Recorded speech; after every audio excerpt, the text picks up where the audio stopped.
Hmm. Hello, my spectacular speakers. This is Deborah Northcutt, your speaker support concierge. I have to apologize for going live a little late. I was having issues, and I'm hoping and praying that my computer doesn't shut me down, which it did before. But welcome to the Sensational Speakers Lounge Show. Today, I'm going to be talking about 3 tips about podcast shows you can't afford to miss. Now, let me ask you a couple of questions. How many of you have thought about starting a podcast show? And how many of you know what you need to start a podcast show? Well, I did a live in my Facebook group yesterday, letting them know that I was going to be talking about this subject today. And I had someone ask me, is it hard to start a podcast show or to get a podcast show going? Well, right now, there are 2.4 million podcast shows. So I would say, no, it's not hard to get a podcast show started, but you need to know how to do it right. And it does take a lot of effort to put a podcast show together. So I'm not going to say that it's easy. Just like anything in life, it takes time and it takes effort. Now, let me know where you're watching from. Be sure to comment below with and ask me any questions that you have about this live. And thank you so much for joining me today. Now, if you're watching the replay of this live, feel free to leave your comments and questions below, and I'll make sure that I circle back and answer any questions. Now, I see I have one person watching me. I don't know who you are because I can't see. Let me go to comments. I can't see your name, but thank you for watching. And feel free to share this live with your friends and your fans. And if you want me to see your name and your comments, please go to streamyard.com/, Facebook and give Facebook permission for me to see your comments. Now, I have a free checklist of 24 money making activities that I can do for you. Make sure you download your free gift. The link is in the live description. I have an announcement to make, guys. Make sure you tune into my show next Thursday, November 17th, same time, 1 p.m. Central Standard Time, for my guest speaker. Her name is Lisa Reed, and Lisa will be talking about how to grow your business through speaking. I get asked that question a lot. So Lisa is an expert on that subject, and she's also a speaker who can speak on this topic. So make sure that you don't miss this. Show up next week, November 17th at 1 p.m. Central Standard Time to hear Lisa speak about how to grow your business through speaking. Now, let's discuss what I'm going to be talking about today. I have 3 topics that I'm going to talk about. Number one is you should know your what and your why you want to start a podcast show from the beginning. The second topic I'm going to talk about is you don't need to spend a fortune on equipment, but you do need a quality setup. And the third thing is why you need a marketing plan. Now, as a beginner or an aspiring podcaster, you're probably like many of us. Before starting a podcast, you might think podcasting looks easy, right? But like I said, it takes a lot of effort, and people don't see what you go through to get things set up. They just see the end result. Now, podcasting, like any serious endeavor that you go in, takes a lot more work, like I said, than it looks like from the outside. So let's start with the first thing that I said I was going to talk about. Know your why and your what from the beginning. Now, it's important to be able to ask questions about your podcast before you get started. You need to know what is your podcast going to be about, and probably the most important thing is why are you doing it? Now, beginning a podcast without a defined plan is like starting a journey without a map or getting on a boat without and sailing out into sea without a destination. You're going to get there, but it's going to take you a lot more effort and a lot more time to get there. If you didn't have a if you know if you had a plan in the first place, it wouldn't take you as long, bottom line. Now, many beginning podcasters make the mistake of not having a good idea of a niche, a style, and your audience before you even get started. Now, some people, they stumble across success. Let's be honest. Some people do get lucky and they do become successful, but it's much easier to start out with a plan. First of all, you want to do some soul searching. Why do you want to start this podcast? Do you like to talk a lot and you just want to get out there and start a podcast? Do you have something that you want to teach the world and you just are burning to get out there and teach whatever it is you want to teach to the world? Do you dream of being paid to interview guests that you admire? Or also, do you want to get out there and interview influencers? Write down your goals and your big why. Write down your goals on a sticky note and stick that sticky note, I would say, in two places: on your bathroom mirror. So when you get up every single morning and go to brush your teeth, you're reading your why as to why you want to start your podcast. And stick your sticky note on your computer. So when you come out and start your computer for the day, you're reading your why. You got that note looking at you right in the face, staring at you in the face as to why you want to start your podcast. Now, the second thing is you don't need to spend a fortune on equipment, but you do need to have a quality setup. Now, for beginning podcasters, it's easy to assume that you need a fancy studio and a bunch of startup costs in order to produce high quality content that competes with big podcasters. Well, number one, you're not competing with big podcasters, so you don't have to worry about going out spending a whole bunch of money. And as far as having a fancy studio, I know some podcasters who podcast from their closet. I mean, their closet, if your closet is big enough, to set yourself up in, I would do that. And the reason why a closet is a great place to podcast from is because all of your clothes, all of your shoes, everything that you have in your closet serves as a buffer. And it's nice and quiet and peaceful, and it's great, to podcast from your closet. But if you do have an office, I would suggest that you make sure that you have a door on your office so you can go in and shut the door. If you have dogs or cats or any type of animals, and especially if your dogs bark a lot, you definitely want to be able to shut the door to drown out all that noise. And if you have small children, you definitely don't want your children running in and out of your office while you're, conducting your podcast show.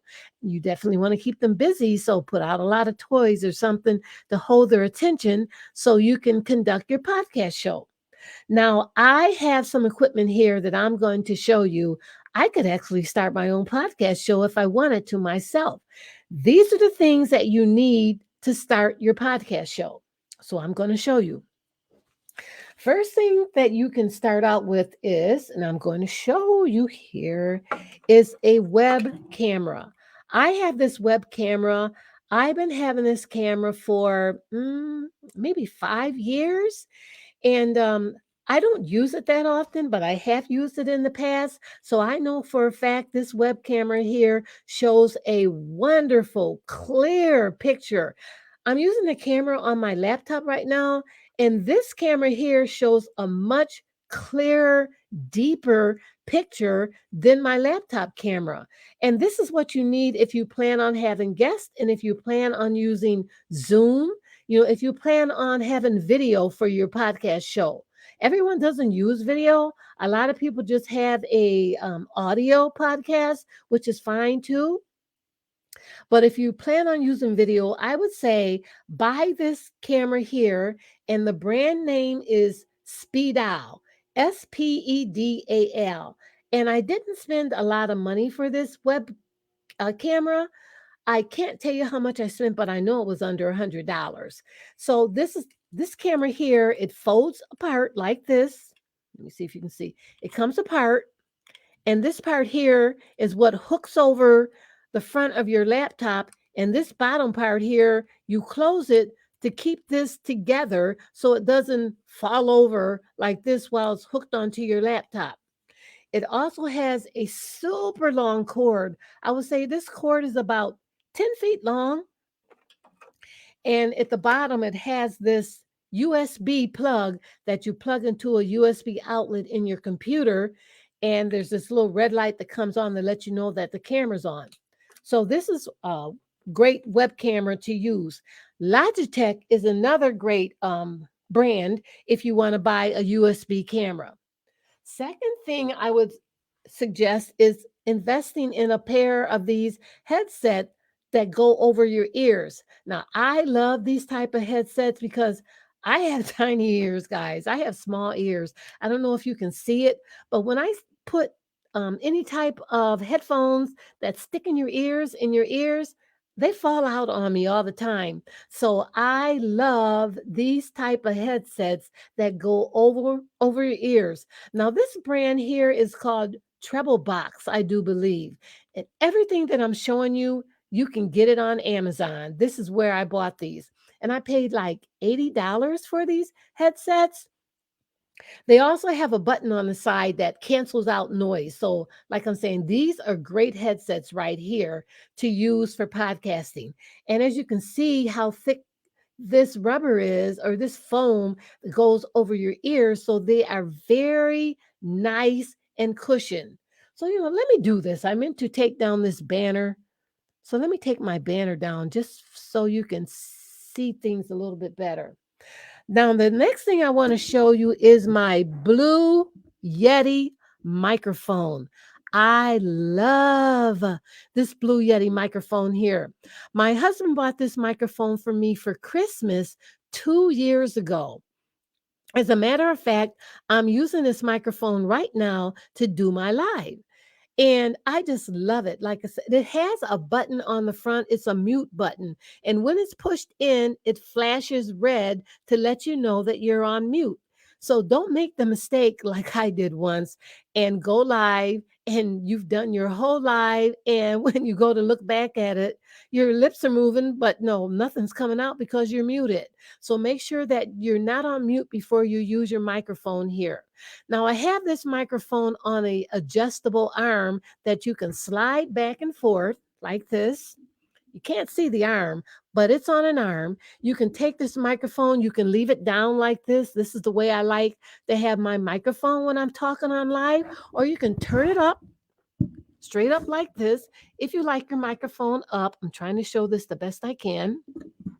But the best part of this arm I love so much is, like I said, when I'm done with it, I can just slide it out of the way like that, and push it aside, and I'm done.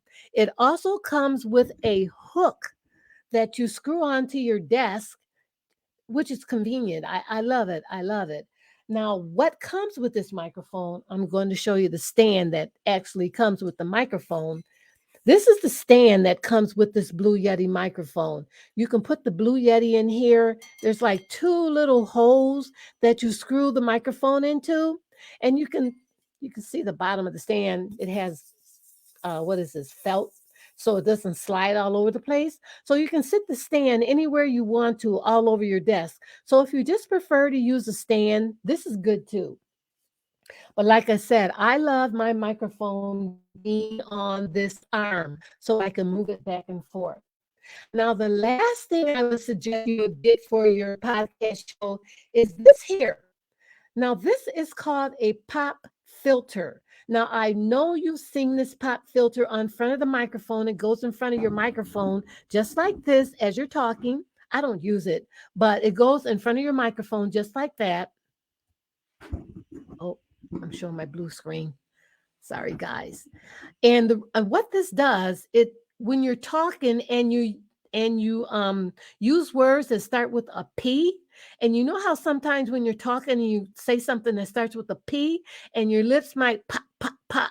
Well, this pop filter here prevents that from going on the audio and stops you from popping your letters. So that's what this is for.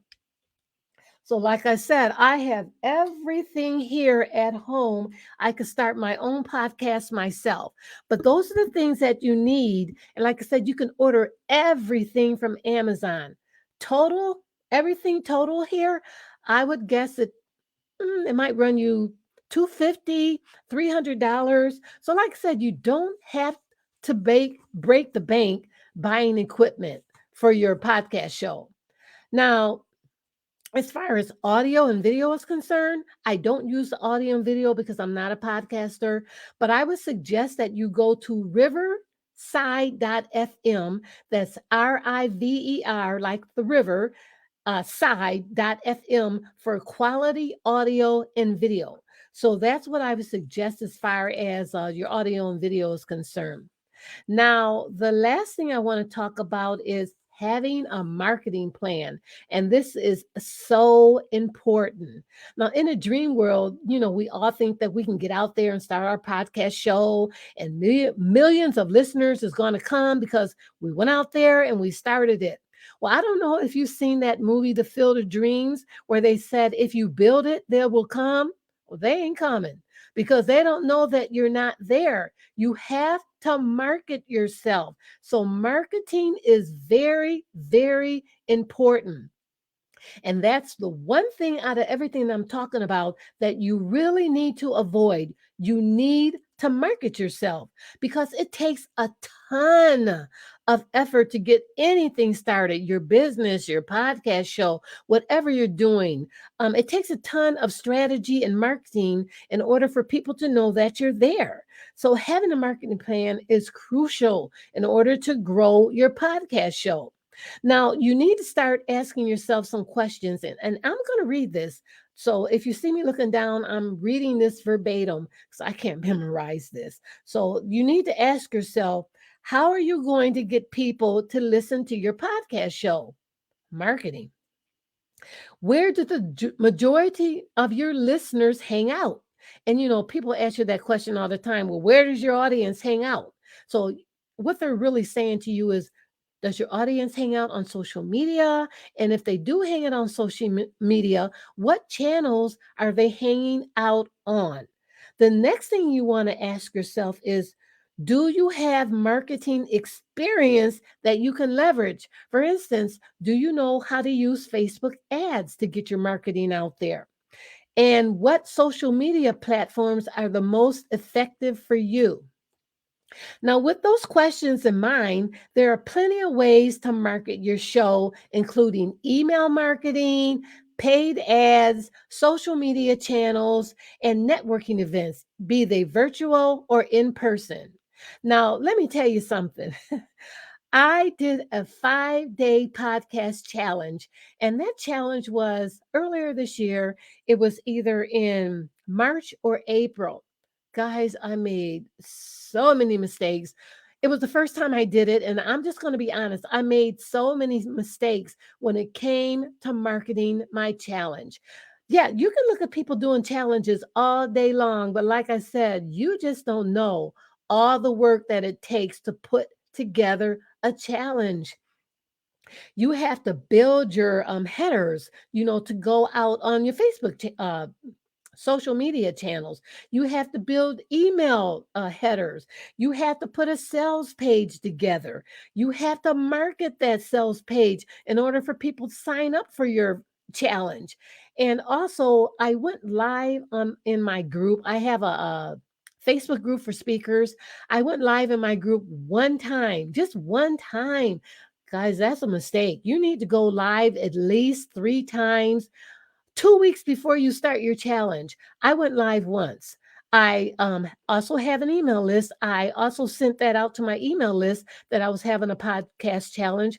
I did it once. That's not enough. I also have a newsletter. I put out on my newsletter that I was having a 5-day podcast challenge. I did it once. That's not enough, guys. That's not enough. You have to get out there and aggressively market, market, market. And you might think, oh, God, people don't want to see me come here 3 days a week talking about my podcast. People don't want me emailing them that I'm starting a podcast. People don't want me, putting in my newsletter that I'm starting the podcast. Like I said earlier, if you build it, they're not coming. You have to market it and market it strongly. So I ran a Facebook ad for my 5-day podcast challenge. Guess how many people signed up for my Facebook podcast challenge? I'm going to give you a minute. If you want to put it in the comments, tell me, how many people do you think actually signed up for my challenge? Well, I'm going to tell you 12. Only 12 people showed up for my challenge. Well, I should say they signed up for my challenge. Only 2 people actually showed up for my challenge. And out of those 2 people, I gave away a $50 Amazon card at the end of the challenge. I was thankful for the 2 people who signed up for my challenge. But believe me, it taught me a lesson, a big lesson that I didn't market enough. You have to market aggressively. Like I said, if you're going to start your podcast show, and if you have guests on your podcast show, one of the things they're going to ask you as a guest is, how big is your social media following? And the reason why they ask you that question is because you're going to market for them, and you're going to market to your social media following. And you let them know, as being a guest on your podcast show, this is how I'm going to help you out. I'm going to market this challenge to my social media following. I have 12,000 people that follow me on social media, on Facebook. I have 1,000 people who follow me on Instagram. Whatever social media channels you're on, they're going to want to know, how many people do you have, and you're going to market that out to them. You're going to mark it out to your email list that you're going to be on so and so's podcast show on November 30th. I'm just going to use that as an example. You're going to put that in your newsletter. You're going to put it out there. You're going to go live and let people know that you're going to be on so and so's podcast show on November 30th. Then, when you're on the podcast show, they're going to send you either the video if you're on video, or they're going to send you the audio if they just do audio podcast shows. You're going to market again. You're going to send that video of that audio out to your social media channels. You're going to send it out to your people on your email list. You're going to send that out to the people in your newsletter, and so on. So you get what I'm saying. It's all about marketing. So marketing is really, really something that you're going to have to strive and do aggressively. So let's recap those 3 things that I just talked about. Number one, I said you need to know your what and your why from the beginning before you even think about starting a podcast show. You don't need to spend a fortune on equipment, but you do need quality equipment. And I demonstrated everything that you need to get started. And like I said, if I wanted to, I could start a podcast show myself. And just go to Amazon and get everything. You can go to Best Buy, or you can go to Fry's, or you can go to whatever appliance store that you have in your city. But Amazon is you can get everything at once right there. And you need to have a marketing plan. It is really crucial. And I stressed it very hard that you need a marketing plan, because they're not coming if they don't know that you're out there. So don't forget to download your free gift. And if you need help getting on podcast shows, if you don't want to start a podcast show, but you always thought about wanting to be a guest on a podcast show, I can help you with that. Just I have a link here in the live to my calendar. Sign up on my calendar and let's talk. So schedule a call with me if you want to get on a podcast show. So that's it for today, guys. So don't forget, next week, next Thursday, November the 17th, I have a guest speaker coming in. Her name is Lisa Reed, and Lisa is going to be talking about how to grow your business through speaking. So you don't want to miss that. So thanks for watching. My name is Deborah Northcutt, and this is the Sensational Speakers Lounge. See you next Thursday at the same time, 1 p.m. Central Standard Time. Bye for now.